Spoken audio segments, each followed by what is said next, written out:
नमस्कार दोस्तों, स्वागत है आप सभी को हमारी educational YouTube channel Gurukul science academy में। आज हम लोग पढ़ेंगे बीएससी थर्ड सेमेस्टर केमिस्ट्री, जो कि एमएससी लेवल पे भी ये टॉपिक वगैरह पूछा जाता है। इसमें हम 3 फेज लेंगे, एक सॉलिड लेंगे, लिक्विड लेंगे और एक वेपर लेंगे, और उसका मेल्टिंग पॉइंट, बॉइलिंग पॉइंट और सब्लिमेशन और ट्रांजिशन एलिमेंट के बारे में हम लोग आज पढ़ेंगे। यहाँ पे ट्रांजिशन टेम्परेचर के भी बारे में समझेंगे, उसमें पढ़ेंगे गिब्स फ्री एनर्जी क्या होती थी, ठीक है। उसके बाद एनर्जी पर मॉलिक्यूल के बारे में पढ़ेंगे। उसके बाद यहाँ से पढ़ेंगे the molar entropy of the component, 2 phases के बारे में पढ़ेंगे। तो आइए हम लोग देखते हैं, स्टार्ट करते हैं। जनरली यहाँ पे है सॉलिड, क्या है सॉलिड, सॉलिड एंड लिक्विड, क्या है solid and liquid, it's melting point of solid. तो इसके मेल्टिंग पॉइंट क्या हो जाते हैं, सॉलिड हो जाते हैं। पुनः हमने लिया लिक्विड वेपर, क्या लिया लिक्विड वेपर, लिक्विड और वेपर लिया, क्या लिया लिक्विड और वेपर लिया, it's boiling point of liquid. तो यहाँ पे किसका बॉइलिंग पॉइंट होगा, लिक्विड का बॉइलिंग पॉइंट होगा। सिमिलरली हमने लिया यहाँ पे सॉलिड और वेपर, तो it's sublimation temperature of solid. तो यहाँ पे सब्लिमेशन टेम्परेचर सॉलिड का ठोस अवस्था का क्या हो रहा है, सॉलिड स्टेट का सब्लिमेशन टेम्परेचर हो रहा है। अब यहाँ पे हमने एक रिएक्टेंट लिया और एक प्रोडक्ट लिया। तो रिएक्टेंट कहा कि जो रिएक्टेंट है वही क्या है, रिवर्सिबल वे में प्रोडक्ट के फॉर्म में मिल रहे हैं। तो यह हमारा क्या हो जाएगा, ट्रांजिशन टेम्परेचर ऑफ सॉलिड हो जाएगा। इस तरीके से बच्चे ये क्या हो जाएगा, ट्रांजिशन टेम्परेचर ऑफ सॉलिड हो जाएगा। अब यहाँ पे कहा कि डेल्टा जी जो है वह 0 के बराबर होता है। क्यों? क्योंकि because the system will be in equilibrium, क्योंकि जो सिस्टम होता है वो किस में होगा, साम्य में होगा। सिस्टम हमारा किस में होगा, साम्य में होगा, साम्यावस्था पे होगा, ठीक है, इक्विलिब्रियम में होगा। ओके, अब क्या होगा कि Gb minus Ga equal to 0। तो आप क्या करेंगे, यहाँ पे Ga को इक्वल के उधर लेके जाएंगे, क्या हो जाएगा Gb इक्वल टू Ga। और आप जानते हैं किसके अकॉर्डिंग, इक्विलिब्रियम के अकॉर्डिंग कि G और डेल्टा G इक्वल टू 0। तो इक्वेशन नंबर 1 हो जाएगा आपका। अब यहाँ पे कहा कि जो टेम्परेचर्स थे इसके वो क्या हो जाएंगे, temperature T to T plus dt, it's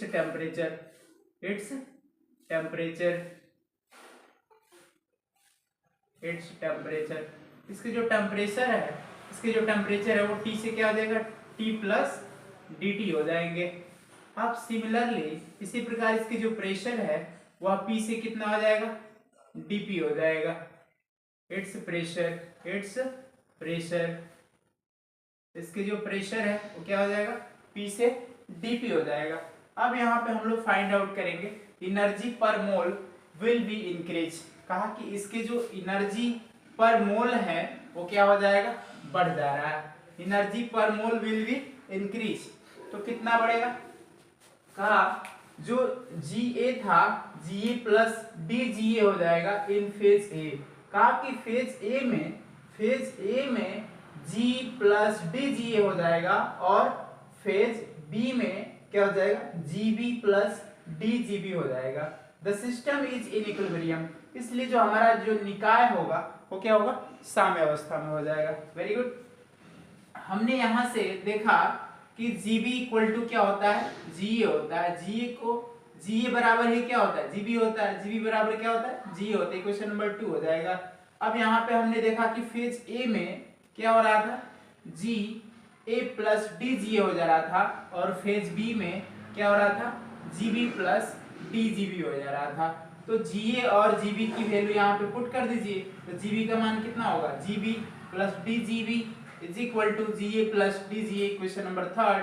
और आप जानते हैं, क्या जानते हैं कि Ga इक्वल टू Gb होता है, अर्थात Ga का मान Gb रख दीजिए। यहाँ जहाँ Ga था वहाँ आपने क्या रख दिया, Gb रख दिया। Gb से Gb क्या हो जाएगा, कैंसिल आउट हो जाएगा। यहाँ पे क्या हो जाएगा, DGb और यहाँ पे DGa। इक्वेशन नंबर क्या हो जाएगा आपका, 4 हो जाएगा। समझ में आया यहाँ तक? आगे नेक्स्ट है, कहा कि first and second law of thermodynamics, का उष्मागतिकी के प्रथम और द्वितीय नियम से, ऊष्मागतिकी के प्रथम और द्वितीय नियम से।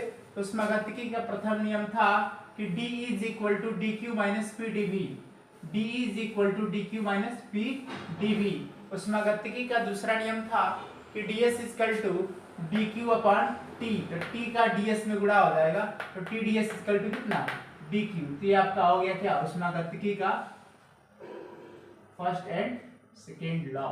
इक्वेशन नंबर 5 कहा from equation 5 putting the value of D Q in equation 4, कहा कि समीकरण 5 से डी क्यू का मान समीकरण 4 में रख दीजिएगा। कहाँ रख दीजिएगा, 4 में रख दीजिएगा। क्या मिलेगा देखें ध्यान से, अगर इसमें भी हम रख रहे हैं तो ठीक है, अगर ये 4 का ए है इसमें रख दें, यहाँ पे रख दे रहे हैं, ये क्या हो गया, यहाँ पे रखा गया, तो ये अब यहाँ रखाएगा तो इसका मान कितना है डी क्यू का, टी डी एस है। देख लीजिए यहाँ पे, तो डी ई क्या हो जाएगा, D E is equal to, इसके जगह पे D Q is equal to T D S, यहाँ पे हो जाएगा टी डी एस माइनस का पी डी वी पहले से है। Okay, we know that G is equal to H minus T S. हम जानते हैं कि जो कैपिटल जी होता है उसकी वैल्यू कितनी होती है, एच माइनस टी एस होती है, और एच का मान कितना होता है, तो एच बराबर ई प्लस पी वी होता है, एच बराबर ई प्लस पी वी होता है। एच के जगह पे ये वाली value E plus P V put कर दीजिए, E plus P V minus का टी एस। अब आपको पता है मैथमेटिक्स से, डिफरेंशियल इक्वेशन से, कि फर्स्ट इंटू सेकेंड का अगर अवकलन करते हैं तो प्रथम इंटू द्वितीय का अवकलन प्लस द्वितीय इंटू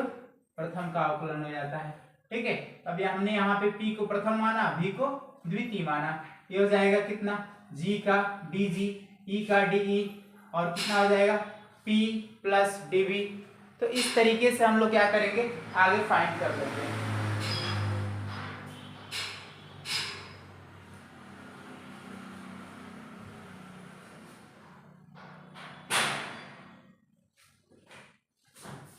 इस तरीके से आगे हम लोग क्या कर लेंगे, फाइंड कर लेंगे।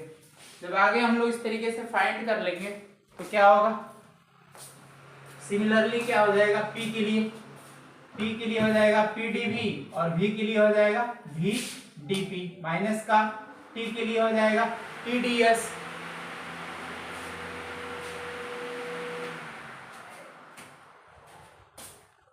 माइनस के लिए इसका हो जाएगा TS के लिए TdS माइनस SdT। तो इस प्रकार से ये क्या हो जाएगा, V और D, V dP और S dt आपस में कोरिलेट हो जाएंगे। इक्वेशन 5 और 6 से हमें प्राप्त हो जाएगा dg बराबर कितना हो जाएगा, यहाँ से कि V dP माइनस का S dt, ये हो जाएगा dg का, और dga का हो जाएगा VA, इसी के लिए VA dP minus SA dt। अब इसी का g भी निकालेंगे तो VB dP minus SB dt।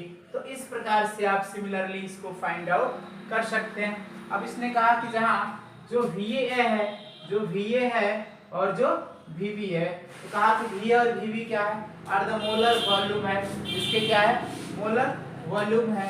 And SA और SB क्या है, SA और SB इसका क्या है, आर द मोलर एंट्रोपी है। अब the component in two phase, कितने के लिए, 2 फेज के लिए।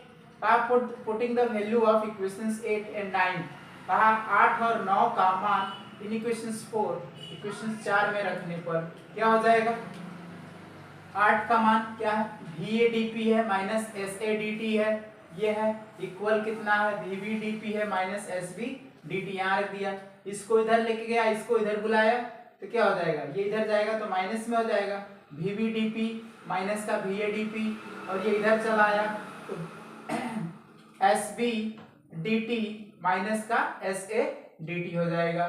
तो अब इसमें से V और dP दोनों में दिख रहा है तो dP को कॉमन कर लीजिए, तो VB माइनस VA, और इसमें SB और SA दिख रहा है, SB minus SA into dt। तो आप जानते हैं कि dP यहाँ पे है, dt यहाँ, dt को इधर लेके जाइएगा तो dP बटे dt हो जाएगा equal to SB minus SA, और नीचे चला आएगा VB माइनस VA।